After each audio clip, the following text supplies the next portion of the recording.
राम राम भाइयों, मेरा नाम अनिल सोलंकी है। मेरे यूट्यूब मंच लाउड जाट वॉइस में आप सबका स्वागत है। दोस्तों, आज के वीडियो में मैं आपको हरियाणा की कुछ महान हस्तियों से मिलाऊंगा जिन लोगों ने देश के अंदर, प्रदेश के अंदर और समाज के अंदर मशहूर होने का एक शॉर्टकट तरीका ढूंढ रखा है। ये सारे हरियाणा के निवासी हैं। इन लोगों ने एक शॉर्टकट ढूंढा है दोस्तों, फेम, नेम और फेम पाने का, फेमस होने का।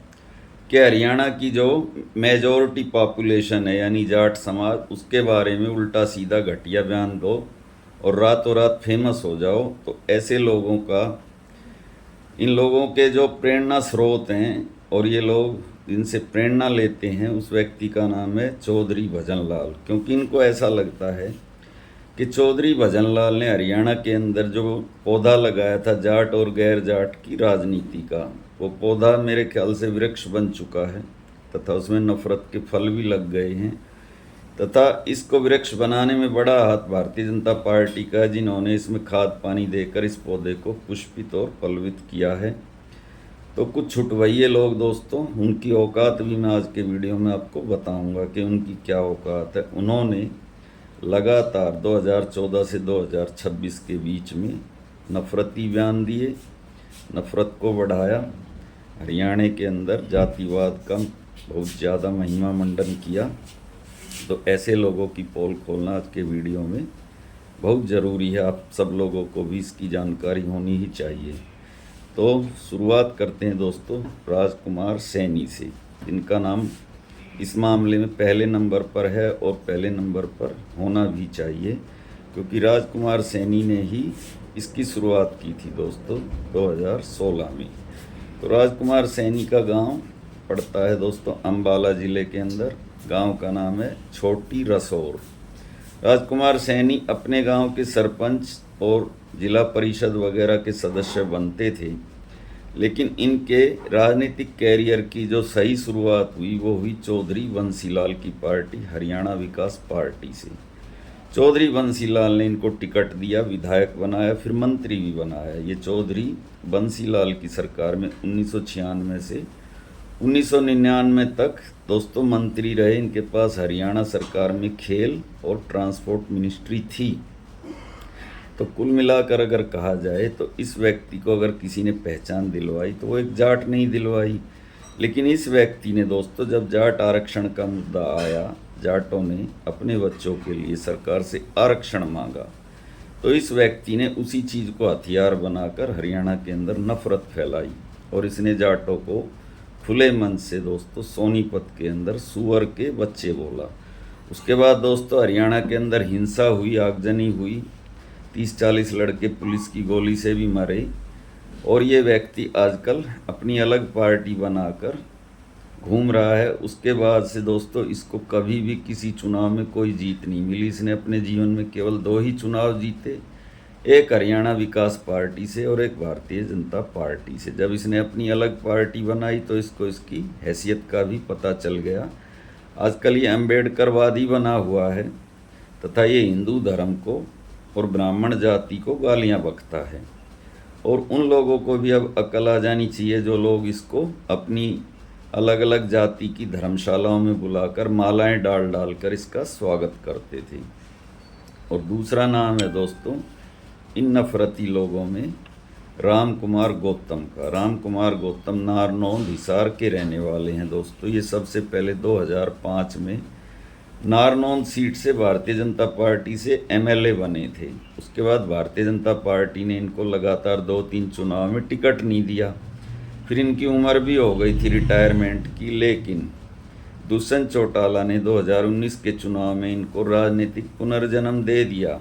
इनको दोस्तों नारनौल से फिर से टिकट देकर एमएलए बनाया।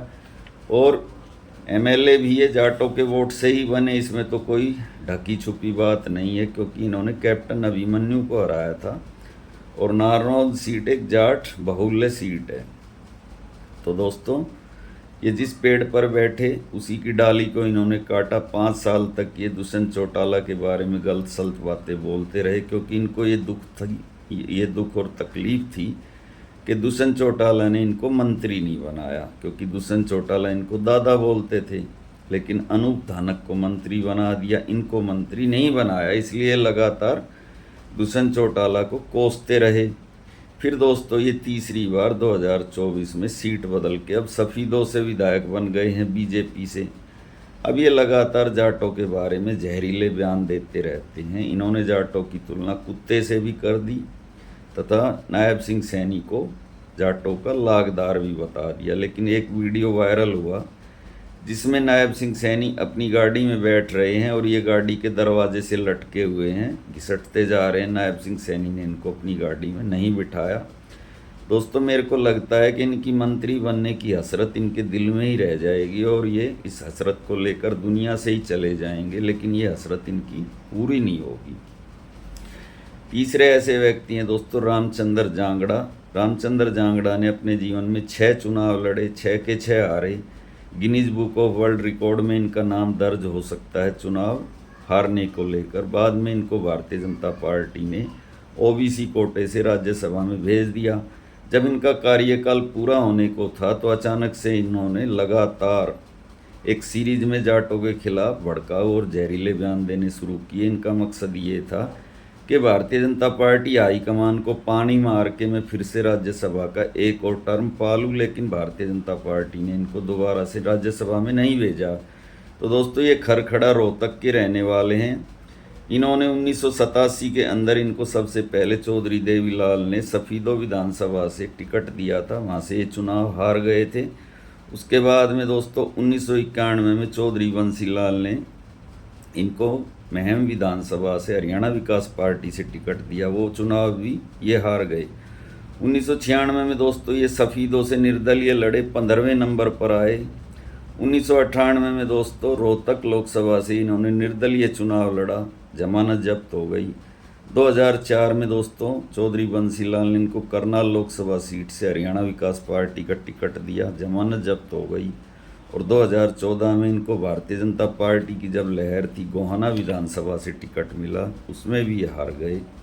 तो दोस्तों इतनी सारी हारों और नाकामियों से इनका दिमाग कुंठाग्रस्त हो गया है और अपनी सारी कुंठा ये जाटों पे निकालते रहते हैं। लेकिन जो चीज़ ये पाना चाहते थे वो चीज़ इनको नहीं मिली। अब दोस्तों चौथे आदमी हैं जिनका नाम है रोशन लाल आर्य। ये जाटों की नसबंदी करने की बात करते थे, ये जाटों के सामाजिक बहिष्कार की बात करते थे।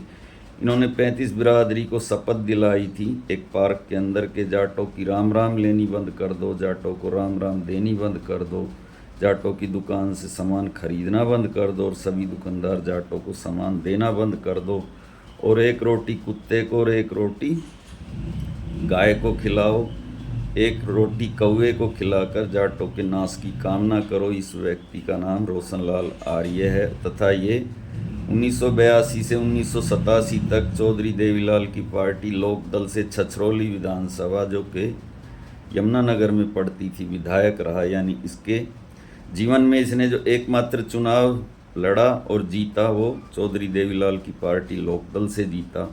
और आज ये जाटों के खिलाफ नफरत फैलाता है, लेकिन अब ये गुमनामी के अंधेरे में खो चुका है, इसको कोई भी अब याद नहीं करता है। 5वां व्यक्ति जो है वो बहुत ही घटिया नीच किस्म का आदमी है, इसका नाम ओकेंद्र राणा है। ये एक 3rd क्लास का यूट्यूबर है दोस्तों। इसने आज से 5-6 साल पहले यूट्यूब पर आकर जाटों के खिलाफ जहर उगलना शुरू किया था। जब भी इसको ऐसा लगता है कि मेरे फॉलोअर कम होने लगे हैं, ये कोई ना कोई बयान जाटों के खिलाफ देता है और फिर से सुर्खियां बटोर लेता है। 1 नंबर का डरपोक आदमी है।